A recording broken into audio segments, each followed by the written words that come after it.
All right, let's talk about one of the most famous moments in literature, period. That electric instant Romeo and Juliet see each other for the very first time. Think of this as your go-to study guide for their incredible first speeches. You know, the words that kick off the whole tragedy. So, let's dive right in. I mean, you can't imagine higher stakes, right? You've got Verona, where two major families are basically at war, and then a guy from one family and a girl from the other, they lock eyes and fall in love instantly. The words they use to describe that feeling? Well, those words are going to change everything. Okay, so here's our game plan. First, we'll set the scene. You gotta know what's going on. Then we'll break down Romeo's famous speech, and after that, Juliet's. Then comes the fun part, a little soliloquy showdown to compare them. And we'll finish up by figuring out why these words are so important. All right, Section 1, Love in a Hopeless Place. Before we get to the poetry, we really have to get a feel for the world they're living in. And trust me, it's a messy one, full of conflict and secrets. So, picture this. We're in Verona, Italy. You've got two families, the Montagues and the Capulets, who absolutely hate each other. Our guy, Romeo, he's a Montague, and he's moping around because he's in love with a girl named Rosalind who doesn't love him back. He hears she's going to a huge party at the Capulets' house, his sworn enemies. So what does he do? He throws on a mask and crashes the party. But the second he walks in, he sees Juliet. And just like that, Rosalind is ancient history. And this brings us to a key term you absolutely need to know, soliloquy. So what is it? It's basically when a character says their thoughts out loud so the audience can hear them.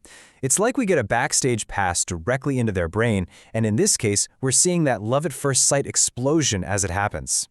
Okay, let's kick things off with Romeo. He spots Juliet from across the room, and his mind is just blown. Everything suddenly becomes about light. For him, her beauty isn't just bright. It's so powerful, it changes the very definition of light. This is the very first thing he says about her. Imagine the scene. It's a big hall, lit up by all these burning torches. Romeo's saying that she's so bright, she could actually teach fire how to be brighter. I mean, what an opening line. He immediately sees her as this incredible source of light. So the literary device he's using here is hyperbole, which is just a fancy word for a huge exaggeration for effect. He's not just saying, wow, she's pretty. He's saying her beauty is so intense it makes fire look dull. It's clear he is completely and utterly hooked. And to try and explain this overwhelming feeling, he turns to another super important literary device, the simile. This is one you've probably heard of. It's just a comparison using the words like or as to paint a clearer picture. And his first simile is really powerful. He creates this amazing contrast. He compares her to a sparkling jewel against the cheek of night, specifically an Ethiop's ear, which was an old term for an African person. The whole point is the visual. This brilliant, shining jewel stands out dramatically against a dark backdrop. That's how much Juliet stands out to him in this dark, crowded room.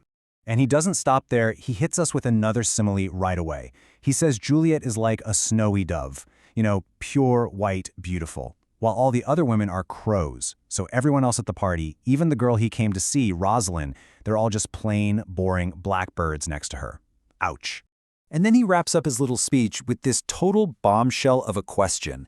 He basically asks himself, did I even know what love was until right now?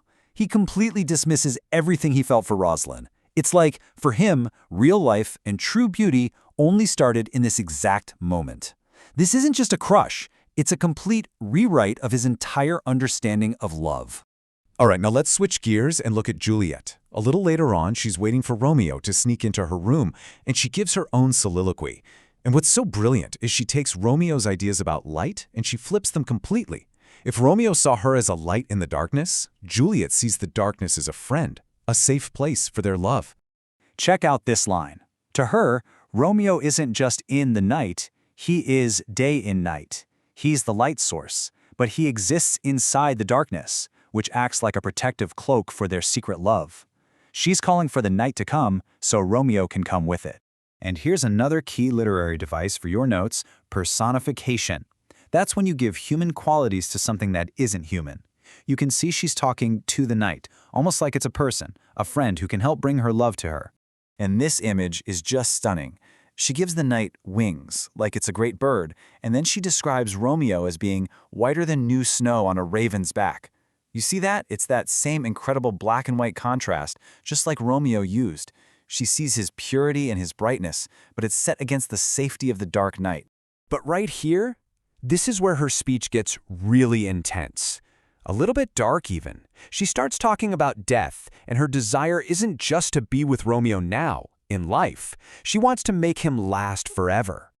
I mean, this metaphor is just on another level. Her idea is to turn him into stars, to make a constellation so beautiful that the entire world will fall in love with the nighttime and completely forget about the garish sun. Garish just means like loud and overly bright. She wants to take their secret hidden love and turn it into something beautiful and eternal for the whole world. Okay, so we've broken down both of their speeches. Now, for anybody studying this play for a test or an essay, this next part is absolutely crucial. We're going to put them side by side and really dig into how differently they talk about love. This chart pretty much says it all. You can see Romeo is all about light, jewels, things of value. He's totally blown away by the here and now, and he's using similes to try and make sense of it. But then you have Juliet. She's focused on night, stars, and forever. Her attitude isn't just, wow, it's this deep, impatient longing for the future. And she's using these more complex tools like metaphor and personification to get her feelings across. So this all leads to the big question, right? The kind of question you might get on an exam.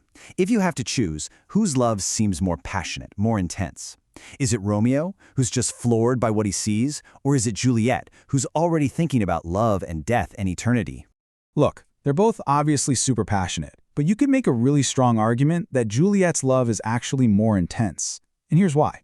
She gets the danger. She knows what's at stake. Romeo is swept away by beauty, which is powerful, for sure. But Juliet is swept away by a love that she knows could get them both killed. She sees that risk, and she dives in headfirst anyway.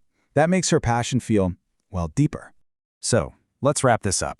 Why do we spend so much time on just these two speeches? Well, it's simple. They are the rocket fuel for the entire tragedy.